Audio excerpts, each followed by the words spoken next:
Prvé víťazstvo nad ťažkým súperom s Výhonom Zlaté Moravce, tak aké sú pocity po víťaznom zápase? Tak samozrejme tešíme sa z tohto víťazstva, pretože títo chlapci konečne ukázali charakter, ukázali emóciu, ukázali nasadenie a som bol, z toho hľadiska som bol veľmi spokojný, pretože toto nám v niektorých zápasoch chýbalo, kedy sme síce nehrali až tak úplne dobre a chýbala mi tam emócia a nasadenie a dnes naposledy to bolo neskutočné, takže keď na to nadviažeme, verím, že môžeme byť úspešní aj v ďalšom zápase.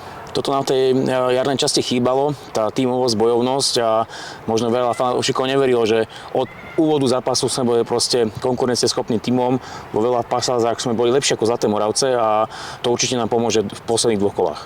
Hráči boli správne nastavení, veľmi ma potešili aj hráči, ktorí tú dôveru nedostali v tomto zápase, lavička žila, boli sme proste ako jeden manšaft, jeden tím a veľa pomohli aj striedania, kedy proste z lavičky prišli hráči, ktorí doniesli kvalitu, doniesli emóciu, doniesli skúsenosti a toto si myslím, že rozhodlo v tom zápase, že sme proste mohli striedať, mohli sme aktívne hrať celý zápas a aj si myslím, že tí ľudia, ktorí prišli pozrieť, tak boli spokojní s našim herným prejavom. Keď sa pozrieme na tú základnú zostavu, ktorá nastúpila, tak dal si priestor tým mladým hráčom, ktorí boli v lavičke. Bolo to taký tvoj tajný triumf, alebo cítil si z tých hráčov z tréningového procesu, že proste, že makali, že zaslúžili si tú pozíciu, ale potom, keď sa pozrieme na ten výsledok, asi áno, že bol to dobrý ťah z svojej strany. Ako som prišiel do kabíny, prvý deň som povedal, že všetci sú na rovnakej úrovni. Príde nový tréner, hráčov spoznáva z inej stránky a hráči si svoju pozíciu vybojovali v tréningu, potom v zápase v Banskej Bystrice a nakoniec sa ukázalo, že tá zostava bola správna a uvidíme, čo ďalej bude. Máme týždeň na to, uvidíme, ako hráči budú vyzerať a na základe toho sa rozhodneme, kto nastúpi s Liptovským Mikulášom. V piatok hráme s Liptovským Mikulášom, to je ďalší ťažký súper z tej prvej trojky. S Banskou to bola remíza, teraz výhra, tak veríme si, že budeme môcť byť úspešní aj na pôde Liptovského Mikuláša? Ja som presvedčený, že keď podáme rovnaký výkon ako s Moravcami, tak budeme úspešní aj v Mikuláši.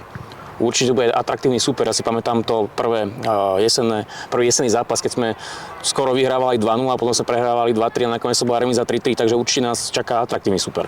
Určite, myslím si, že hrajú stále oba hráči, že budú chcieť vyhrať. My vieme, o čo hráme, ale ja to chlapcom aj v kabíne rozprávam, že ten zápas bude znovu o nás. Keď my potvrdíme to, čo chceme hrať a budeme hrať na rovnakej úrovni ako v Banskej a v Mikuláši s Moravcami, určite môžeme pomýšľať na to, že v tom zápase budeme úspešní.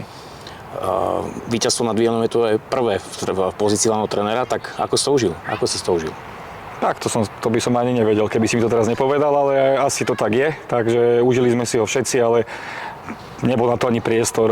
Vyhrali sme v sobotu a od nedele už sa pripravujeme na super, na ďalší zápas, takže nebol ani priestor a ja skôr verím, že sa budeme tešiť o 2 týždne po konci súťaže. Keď sa pozrieme ešte na tabuľku Monaco Bedligy, tak toto kľúčové víťazstvo nám opäť dalo reálne kontúry na záchranu. Je to strašne vyrovnané, či už keď sa pozrieme na hore, ale hlavne aj na dol, takže verím, že sa zachránime? Určite. Ďakujeme za rozhovor. Ďakujem.